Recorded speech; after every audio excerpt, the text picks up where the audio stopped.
Hi, I'm Jennifer Caldwell, I play centre midfield. And I'm Ceara Macinytre, striker.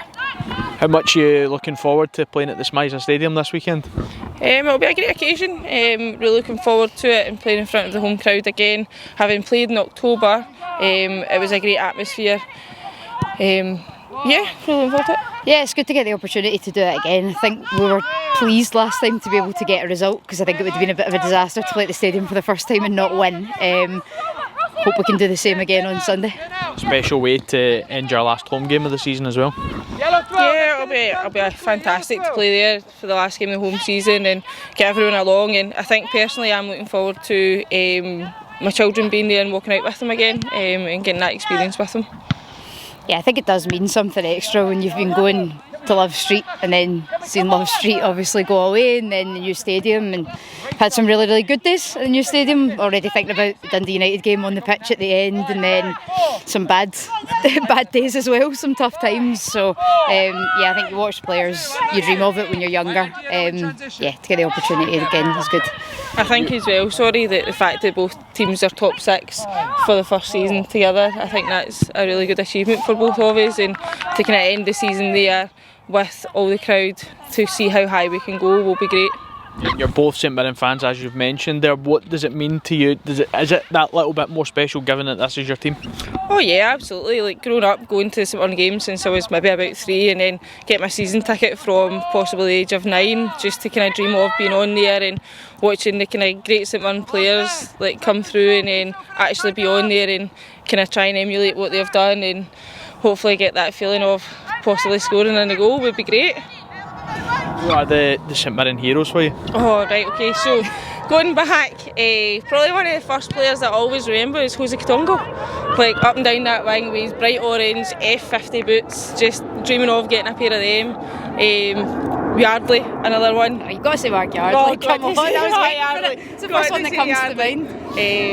Who else? Barry McLaughlin, I always like Barry McLaughlin as well. So you're a bit older than me. Okay, right, but maybe Lewis Morgan is my favourite St Mirren player, probably ever, and that I never thought anybody would pip Stephen Thompson, but here we are now following New York Red Bulls. So I didn't place all my Inter Miami kit, but there's footage somewhere of me as a mascot at 7 telling Ricky Gillis that I love him as well, so there you go. Oh yeah, I was a mascot as well. I was a mascot when I was 10 on my 10th birthday against Wraith Rovers, and we lost. Oh, You talk about that, you know, the heroes you had as St Mirren fans growing up.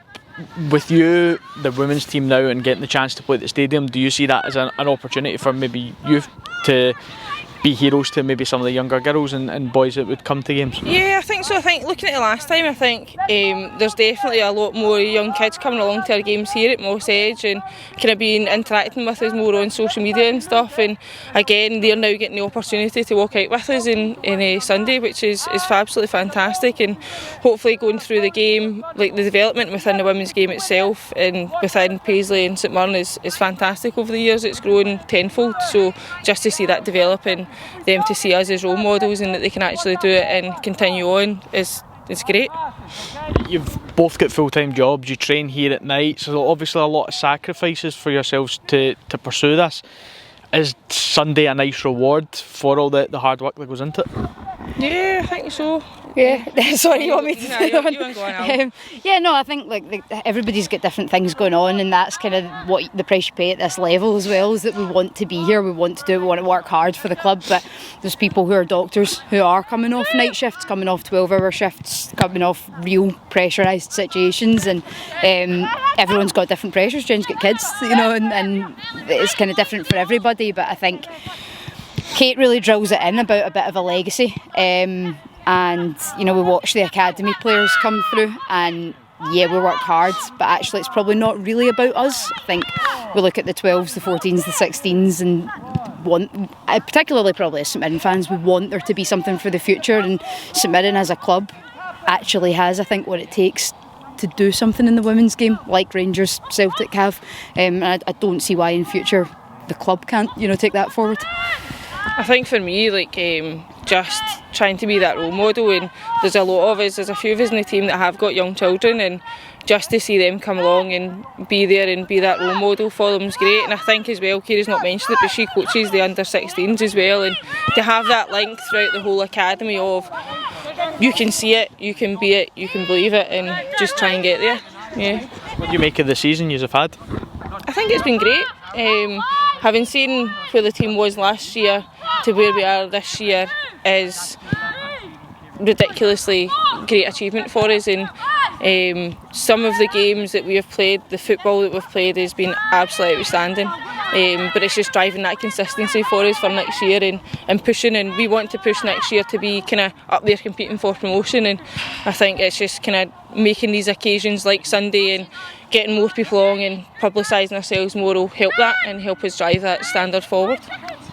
Yeah, I think you reflect on some of the games. We look at the Giffnock 2-1 and think, how did we lose that game? You look at the Grampian game away. There are some games like the Edinburgh Cali game before the split. You just think, like, we actually feasibly could have gone into post-split third, and we didn't because we actually chucked points away earlier in the season. That's the consistency. So I think with what we've built this season, next season we actually can do it. You then see the positives of the games that we have, and people like, in fact, the stadium game in October against West Dyke, they came down thinking they were walking away with an easy 3 points, scoring loads of goals at the stadium, and we absolutely dominated. We dominated from start to finish. And then there's been other games, like you said, the FC Edinburgh game away before the split, Christmas, that was some performance from the squad from start to finish, and the Falkirk game away as well. People would be looking at that and going, what a shock result, but the standard of play and the work ethic and the team ethic that we had during those performances was second to none, and it'll definitely stand us in good stead going forward. So lastly, how much do you enjoy all of this? It's a good laugh at training, it really is. It's one of the best squads that I've ever played in terms of unity. There's no real kind of groups, everyone's together, everyone's open for leaving yourself open to be kind of slagged, and yeah, it's good, it's a good laugh. I enjoy coming, to be honest. If I didn't, I wouldn't be here. Yeah, it's surreal, honestly, playing, and we talk about being fans and St Mirren fans, and we get a hard time because we've got all the training kit we're given, then we've got all our own kit, and we're like St Mirren tops all the time, but it does mean something to play for the club, and it's the reason I got a knee operation. I wouldn't have come back to playing football, but I got a knee operation because St Mirren started the women's team, because I said I want to do that before I retire, so it does mean something else when you pull on a St Mirren kit on a Sunday. It's not just any team. Yeah, I think for me, being kind of in the last stages of my career, I don't think I'd still be playing if the opportunity wasn't here for my club to kind of drive it forward and kind of leave that legacy within the club that I love and adore and follow everywhere. And yeah, it's great. It really is great. And there's girls there that probably now go to St Mirren games that would never have been to St Mirren games before because they're involved with us, which can only stand the whole club in general in a good position.